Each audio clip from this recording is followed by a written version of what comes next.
Hello students, today we are going to study water resources. Okay, now see, though 71% of the earth surface is covered with water, still we have to use water very conservatively, very sparingly. And why is that so? Because only 3%, about 3% of the total water is fresh water. That is, we can use that water, and the remaining is in the form of oceans or salty water. So in fact, a very small proportion of fresh water is effectively available for human use. Otherwise there are in glaciers or snow caps in such other ways. Another thing that is there, that the availability of fresh water varies over space and time. The tensions and disputes on sharing and controlling of the scarce resource are becoming contested issues among communities, among regions and state, and in fact even at the international level. Okay, we are at loggerheads with China sharing the Brahmaputra water. Brahmaputra is known as Sangpo when it flows through Tibet, and also at loggerheads with Pakistan while sharing the Indus water. So keeping all these things in mind, we have to use this resource very sparingly. Now, while coming to the chapter and while understanding this chapter, what is more important here for your board exams? This chapter is a very easy chapter and you can easily score 10 out of 10 marks from this chapter, because generally the questions that are asked from these chapters are a comparative study between different sources of water, like well versus tube well, like tanks versus multi-purpose projects, dams, sprinklers, okay, or drip irrigation. So all these things are very easy to understand, easy to comprehend. So let us get into the detail of this chapter. India accounts for about 2.5% of the world's surface area, 4% of the world's water resource, and about 16% of the world's population. Okay, 2.45% of the world's surface area, 4% of the world's water resources, and 6% of the world's population. So this is only about, I'm giving a graphic idea about the comparison between the world and India. This won't come for the exam. Okay. The total water available for precipitation in the country in a year is about 4,000 cubic kilometer. The availability from surface water and replenishable groundwater is 1,869 cubic kilometer. Only out of this, only 60% can be put for beneficial use. Thus the total usable water resource in the country is only 1,122 cubic kilometer. That is the average water that we have, that we can use for all domestic and industrial purposes, for irrigation, for crops. Now what is surface water? Surface water, groundwater. Okay, so what is surface water? Water that is on the earth's surface, such as streams, rivers, lakes or reservoirs, etc., is known as surface water. That means you can see them with your eyes. You don't have to dig deep into the ground to extract them. What is seen easily, what you can feel, is surface water. There are four major sources of surface water. These are lakes, rivers, ponds and tanks. In the country there are about 10,360 rivers and their tributaries longer than 1.6 kilometer each. The mean annual flow in all the river basins in India is estimated to be 1,869 cubic kilometer. However, Due to tropical, topographical, hydrological, and other constraint, only about 690 cubic kilometer, that is 32% of the available surface water can be utilized. Okay. Now, relating to groundwater, what is groundwater? So you all have understood what is surface water. The water which can be seen on the surface of the earth is called as surface water, like lakes, river, tanks, ponds. Okay.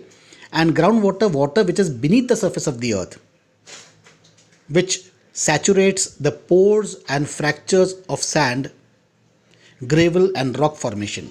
So these are present in the interior of the earth. It passes through the surface of the earth into the lower strata where the rocks they hold these water.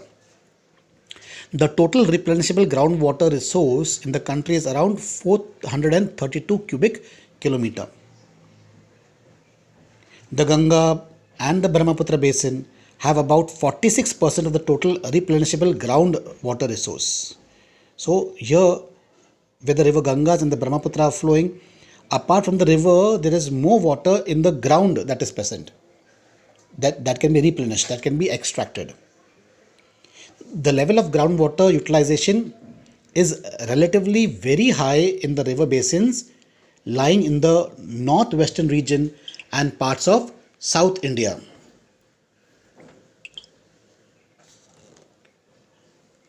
The groundwater utilization is very high in the states of Punjab, Haryana, Rajasthan, and Tamil Nadu, because here agriculture is the main occupation.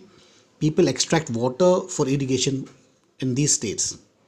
However, there are states like Chhattisgarh, Odisha, Kerala, etc., which utilize only a small proportion of their groundwater potentials. States like Gujarat, Uttar Pradesh, Bihar, Tripura, and Maharashtra are utilizing the groundwater resources in a moderate rate. Okay, so there are some states which are making extensive use of the groundwater. Some states are using the groundwater very sparingly, and some other states like Maharashtra are using in a very moderate manner. Now, the important thing in this chapter that we are going to study, and the chapter actually starts from here. For your board exam, they will ask you regarding the irrigation part. Now, what is irrigation? Water is an important input for successful agriculture. Water may be available to crops in the natural course by rainfall, or it may be supplied to agriculture fields artificially by human efforts. Understood? Either through rainfall, that is a natural process, an artificial way by extracting water from somewhere, either draining it out from some rivers, or through tube wells, or through wells, or some tanks or dams, and providing it to the farms and field. The process of supplying to crops by artificial means such as canals, wells, tube wells, tank, etc., from the sources of water such as rivers, tanks, ponds, or underground water is called as irrigation. So the artificial supply of water to the fields, to the crops, is known as irrigation. I hope you have understood this part. Now, importance of irrigation. Why is irrigation important? As we all know, India is basically an agricultural country. So, water is the basic input for agriculture. Cultivation of crops depends on the availability of water. Water dissolves minerals and other nutrients in the ground. The roots of the plants draw these nutritious water from the soil. So what is the water doing? Actually, the water is dissolving the minerals present in the soil. We all know, we have studied in biology how the leaves through photosynthesis makes the food for the plant. The leaf actually holds the moisture which contains minerals that the roots have absorbed from the soil, and these are dissolved minerals, and these dissolved minerals act as supplements to all the living beings. The living beings are dependent on the plants for their food. Plants, they make the food directly, and the other living organisms, they are dependent on the plants for their food, and the plants depend on the water. So water is a must for commercialization of agriculture. If you want to do agriculture on a grand scale, on a bigger scale, water is very, very important. Irrigation played a major role in the success of the Green Revolution of India. Now, what is this Green Revolution? Green Revolution is the use of modern machines for agriculture, modern methods of irrigation, modern or scientific methods of cultivation of crops, use of HYV, high yielding variety of seeds, chemical fertilizers, insecticides, pesticides. All this is done to increase the output of crop productivity. Many regions like Punjab, Haryana have become leading producers of rice because of irrigation. Many crops are grown in Rajasthan and other arid regions of India because of irrigation. Once upon a time there was no water in Rajasthan, but today through the Indira Gandhi Canal drawn from the Mahanadi river up to Bikaner in Rajasthan, water is now available in Rajasthan for irrigation. Why do we need irrigation? What is the need for irrigation? The need for irrigation arises from the following reasons. Okay, we all know that India is a agricultural country and most of the farmers in India are dependent on the rainfall, but the rainfall is very variable. So variability in rainfall becomes a prime reason for use of artificial water, artificial drawing up of water, or known as irrigation. Rainfall in India is very, very uncertain, which increase the elements of risk and makes crop production rather difficult. Normal rainfall is marked by its wide fluctuations. कभी बहुत ज़्यादा बारिश होती है, कभी बहुत कम बारिश होती है of different parts, and also the variation from season to season. We require water throughout because the Indian climatic condition is so good. The Indian soil is so fertile that crops can be grown throughout the year. But we don't have rainfall throughout the year, do we? Most part it rains only in the month of June, July, August and September. In other parts it might rain in the month of October, November, December, January. So they are varying rainfalls. So this fluctuation in different parts, variations from season to season, year, in its quantity, incidence and duration, this uncertainty compels irrigation facilities to be provided. Second point why irrigation is needed is unequal distribution of rainfall. As we know, in some places the rainfall is very high, like in Cherrapunji and Maushinram, it rains 1225 centimeters of rainfall. In Kerala, it is more than 350 centimeters of rainfall. In Bombay, it is 250 centimeters rainfall. Gujarat, 200 centimeters of rainfall. But third desert of Rajasthan, only 25 centimeters of rainfall. Interior of Maharashtra, 150 centimeters of rainfall. So there's variations in rainfall from region to region. Okay, therefore, the inadequacy of rainfall in these areas has to be made good by irrigation. Wherever there is less rainfall,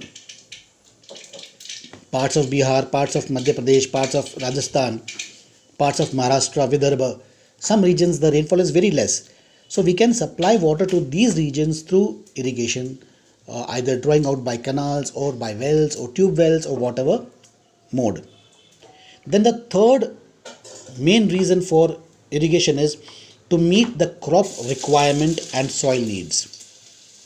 Every crop requires different amount of water, different temperature, different climatic condition. Sugarcane requires a lot of water. So for fields such as sugarcane, rice, we have to provide water through irrigation.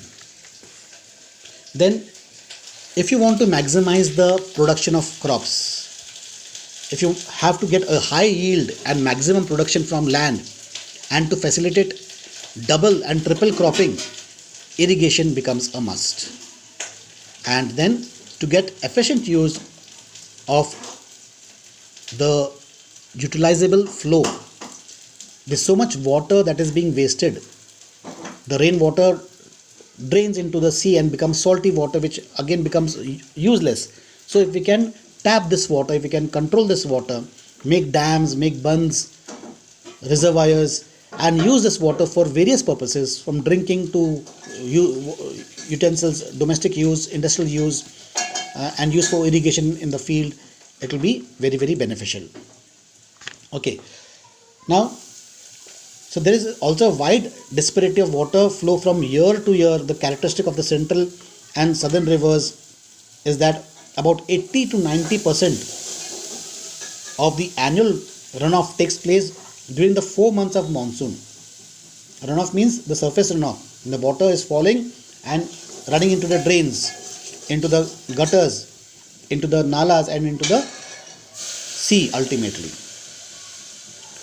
And the last point here is to supplement supply even in good rainfall areas. Even if there is heavy rainfall, the rainfall is heavy, so we can always store this water for the future use. In good rainfall areas, irrigation is required mostly as a supplemental need to protect single crop agriculture against occasional droughts. Single crop agriculture means agriculture done for commercial purpose. Okay. Now, what are the different means of irrigation? How do we provide irrigation? So, different means of irrigation are wells and tube wells, tanks and canals, and multi-purpose projects. Okay, now we can classify the means of irrigation into primitive and modern methods of irrigation. What is primitive method of irrigation? What is modern method of irrigation? How can we distinguish between primitive methods and modern methods? Primitive methods include wells, tanks, and inundation canals. Inundation canals means these are just dug canals, mud canals. No cement work, no brick work, no stone work is done on the sides. Like इसमें कोई दीवार नहीं होती है, ये केवल मिट्टी की एक नाली होती है जो नदी से लेकर खेत तक की पहुंचाई जाती है. इसको inundation canal कहते हैं. और at the same time, if you see modern methods, these includes canals and tube wells. Canals mean lined canals. Either brick work, cement work is done so that the water does not seep out. In the primitive method, they can be used to irrigate small areas. Okay, they don't need modern machinery and to build or to operate. So it's very easy to construct. It is very cheap to construct. Whereas modern method of irrigation, they can have to be, they can be used for a larger area. They need modern machinery to build and to operate. So that is the difference between primitive method and modern method. Now let's talk of wells. Well is a primitive method of irrigation. A well is a hole that is dug in the ground to obtain the subsoil water. Wells are of three types: unlined wells, lined wells, and drawback and natural wells, which actually we don't find here. These are found in Australia, so we will not study about that. So we'll take only the two types of wells: unlined wells and lined wells. Unlined wells are these are kacha wells, because they don't have any brick work done on them. They are just mud wells. They are just dug up. These wells are not lined with bricks or stones, so they are known as unlined or kacha wells. These type of wells are easier and cheaper to dig. Okay, especially these wells are dug where the water table is very high. That means they don't have to dig very deep to get water. So the stable condition for well irrigation is the water table should be high. What are the conditions where well can be dug? The water table, the groundwater table should be high. Secondly, for lifting the water, cheap power should be available. The area must be in alluvial formation. If the alluvial soils are there, you will get loose soil, soft soil, and it becomes easy to dig. And there should be sufficient quality of groundwater. तो कुआं खोदे और सूखा निकला कोई मतलब नहीं आता. Okay, so unlined wells are kacha wells. They don't have any brick work, any stone work on them, and they are shallow wells. Secondly, lined wells. Lined wells, like lined canals, these have these have bricks lining around the border. तो कुआं खोदे और कुएं के जो गोल आकार जो देते हैं उसको उसके या तो फिर पत्थरों से उसको टाइट कर लेते हैं या ब्रिक्स लगाकर सीमेंट लगाकर उसको जो लाइनिंग देते हैं उसको लाइंड वेल्स कहते हैं. A lined or a pakka well is one which is lined with bricks or stone. Most of the lined and unlined wells are driven by ox. Lined and unlined wells are suited to the poor Indian cultivator because they are the cheapest means and very simple to use and easy to operate. ठीक है. So what is the advantage of wells, चाहे वो lined wells हो या unlined wells हो? पहला क्या है, they are very simple, they are the simplest and cheapest source of irrigation. Second, they can be dug at any convenient place. कोई बड़ी जगह नहीं लगती खेत में, वो ज़्यादा जगह नहीं लेते, कहीं भी खेत में कोई कोने में या खेत के बीच में इरीगेशन पहुंचाने के लिए वहाँ पर कुआं खोद सकते हैं. And third, they are indispensable source of irrigation and can be used when the necessity arises. है ना, they are good source of irrigation. लेकिन वेल्स के ड्रॉबैक्स भी है, शॉर्ट कमिंग्स भी है. They are not deep enough and may run dry. जब गर्मी में इसकी जब बहुत ज़रूरत पड़ती है पानी की, मई के महीने में, तो ये सूख जाता है. They can irrigate only small areas. है ना, इसमें इतना पानी नहीं होता कि बड़े बड़े खेतों में इसको बहुत सारे एकड़ों में पानी फैला जाए. एट द मोस्ट 1 एकड़, 1.5 एकड़, 2 एकड़ तक का इसमें पानी सींचा जा सकता है. Third, they can be dug where water table is high. तो केवल अगर वाटर टेबल हाई है तो ही वेल इरीगेशन हम कुएं खोद सकते हैं. Water contains a high percentage of minerals which makes the water unsuitable for irrigation. And fifth, they can water only a limited amount of land. इसके कंपैरिजन में अगर हम ट्यूबवेल से कंपेयर करते हैं, जनरली क्या होता है कि कंपेरेटिव स्टडी होती है ट्यूबवेल इरीगेशन और वेल इरीगेशन में, तो ट्यूबवेल ज़्यादा फ़ायदेमंद होता है. और tube well is deeper well, generally over 15 meters deep, from which water is lifted with the help of a pumping set operated by an electric motor or a diesel engine. है ना.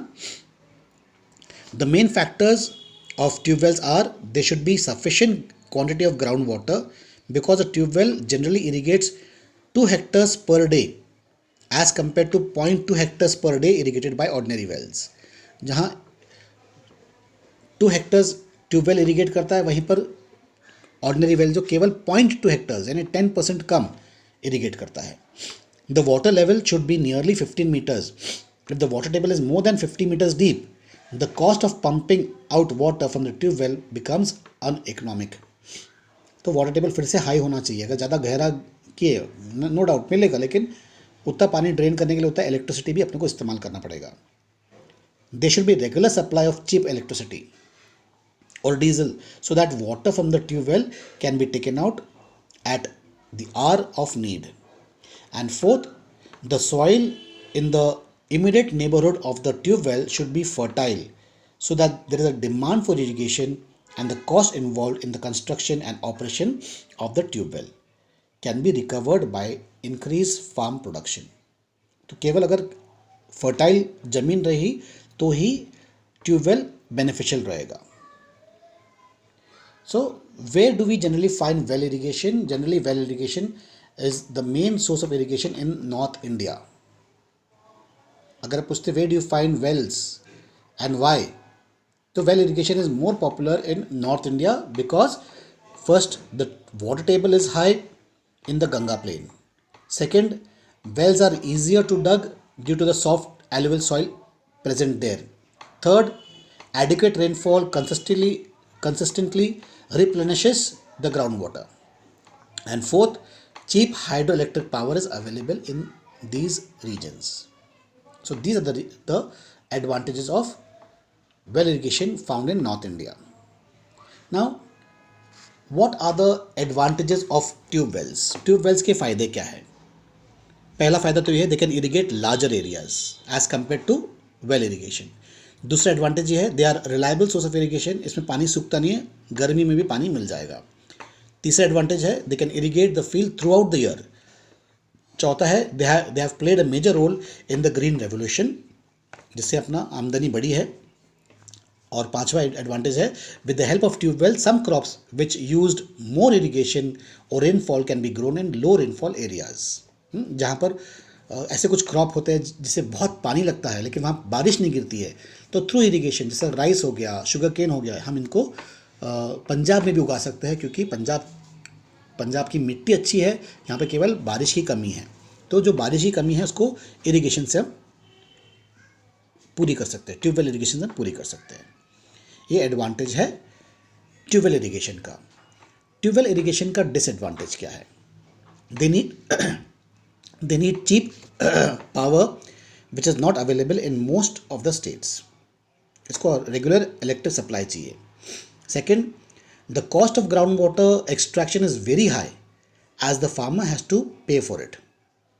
Third, tube wells provide assured irrigation which has changed the cropping pattern in many regions. तो ये disadvantage कैसा हो गया? Cropping pattern change हो गया, लोग दाल ना उगा के चावल उगाना चालू कर दिए, शुगर केन उगाना चालू कर दिए, तो दाल की कमी पड़ जाएगी ना, क्रॉपिंग पैटर्न चेंज हो जाएगा, दाल का डिमांड, दाल बहुत महंगा हो जाएगा। फिर फोर्थ इसका डिसएडवांटेज है over use of ground water has lowered the water table in many states. बहुत जगह जो वाटर टेबल है, ज़मीन से पानी निकाल कर खेतों में डाले तो वाटर टेबल कम हो गया। हाँ, और कभी कभी क्या होता है कि ज़मीन से पानी निकाल से बार बार ज़्यादा पानी देने से ज़मीन भी ख़राब हो जाती है। तो ये सब इसके डिसएडवांटेज है।